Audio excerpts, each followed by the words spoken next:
बिस्मिल्लाहिर्रहमानिर्रहीम अल्हम्दुलिल्लाह नहमदुहु व नुसल्ली अला रसूलिहिल करीम अम्मा बाद। अस्सलामु अलैकुम व रहमतुल्लाह। मोहतरम बुज़ुर्गों, दोस्तों, अज़ीज़ साथियों व मुअज़्ज़िज़ ख़वातीन, आइए औरतों के दीनी जज्बे के वाक़यात में से नंबर 17 का मुताला करें इंशाअल्लाह। दरूद शरीफ पढ़ लीजिए। अल्लाहुम्मा सल्लि अला मुहम्मदिन व अला आलि मुहम्मदिन व बारिक वसल्लिम। हज़रत अस्मा बिनते अबू बकर रज़ियल्लाहु अन्हा की ज़िंदगी और तंगी। हज़रत अस्मा बिनते अबी बकर रज़ियल्लाहु अन्हा हज़रत अबू बकर रज़ियल्लाहु अन्हु की बेटी और अब्दुल्लाह बिन ज़ुबैर रज़ियल्लाहु अन्हु की वालदा और हज़रत आयशा रज़ियल्लाहु अन्हा की सौतेली बहन मशहूर सहाबियात में से हैं। शुरू ही में मुसलमान हो गई थीं। कहते हैं कि 17 आदमियों के बाद ये मुसलमान हुई थीं।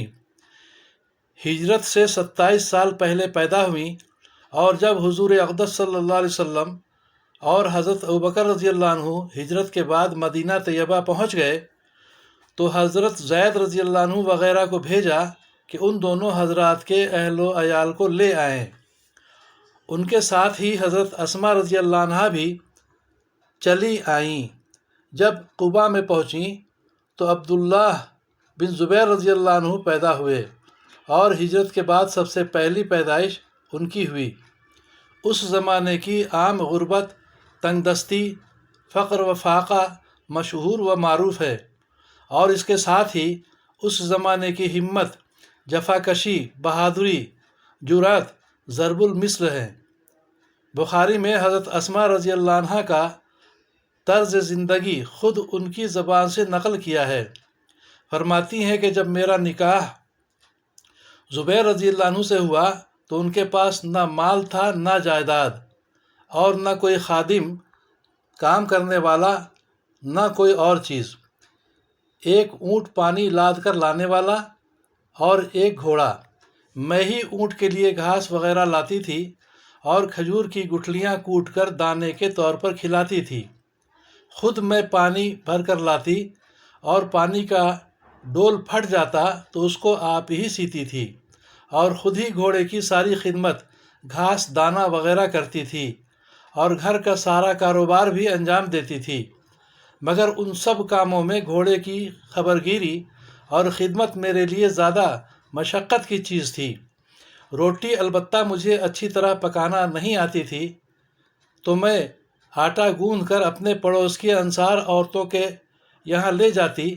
वो बड़ी सच्ची मुखलिस औरतें थीं, मेरी रोटी भी पका देती थीं। हुज़ूर अक़दस सल्लल्लाहु अलैहि वसल्लम ने मदीना पहुँचने पर ज़ुबैर रज़ियल्लाहु अन्हु को एक ज़मीन जागीर के तौर पर दे दी जो 2 मील के करीब थी। मैं वहाँ से अपने सर पर खजूर की गुठलियाँ लाद कर लाया करती थी। मैं एक मरतबा इसी तरह आ रही थी और गठरी मेरे सर पर थी। रास्ते में हुज़ूर अक़दस सल्लल्लाहु अलैहि वसल्लम मिल गए। ऊँट पर तशरीफ़ ला रहे थे और अंसार की एक जमात साथ थी। हुज़ूर सल्लल्लाहु अलैहि वसल्लम ने मुझे देखकर ऊँट ठहराया और उसे बैठने का इशारा किया ताकि मैं उस पर सवार हो जाऊं। मुझे मर्दों के साथ जाते हुए शर्म आई और ये भी ख़याल आया कि ज़ुबैर रज़ियल्लाहु अन्हु को गैरत बहुत ही ज़्यादा है, उनको भी ये नागवार होगा। हुज़ूर अक़दस सल्लल्लाहु अलैहि वसल्लम मेरे अंदाज़ से समझ गए कि मुझे उस पर बैठते हुए शर्म आती है। हुज़ूर सल्लल्लाहु अलैहि वसल्लम तशरीफ़ ले गए। मैं घर आई और ज़ुबैर रज़ियल्लाहु अन्हु को क़िस्सा सुनाया कि इस तरह हुज़ूर सल्लल्लाहु अलैहि वसल्लम मिले और ये इरशाद फरमाया, मुझे शर्म आई और तुम्हारी गैरत का ख़याल भी आया। ज़ुबैर रज़ियल्लाहु अन्हु ने कहा कि खुदा की कसम, तुम्हारा गुठलियाँ सर पर रख कर लाना मेरे लिए इससे बहुत ज़्यादा गरां है। मगर मजबूरी ये थी कि ये हज़रात ख़ुद तो ज़्यादातर जिहाद में और दीन के दूसरे उमूर में मशगूल रहते थे, इसलिए घर के कारोबार आम तौर पर औरतों ही को करना पड़ते थे। उसके बाद मेरे बाप हज़रत अबू बकर रज़ियल्लाहु अन्हु ने एक खादिम जो हुज़ूर सल्लल्लाहु अलैहि वसल्लम ने उनको दिया था मेरे पास भेज दिया, जिसकी वजह से घोड़े की खिदमत से मुझे खलासी मिली। गोया बड़ी कैद से मैं आज़ाद हो गई।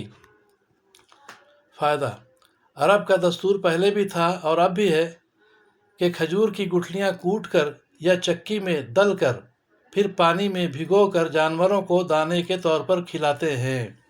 اللہ تعالی ہم سبوں کو بھی سمجھ بوجھ کے صحیح دین پر عمل کرنے کی توفیق عطا فرمائے، ہم سبوں کی پریشانیوں کو دور فرمائے، اپنی مدد شامل حال فرمائے، دونوں جہاں کی عافیت عطا فرمائے، آمین یا رب العالمین۔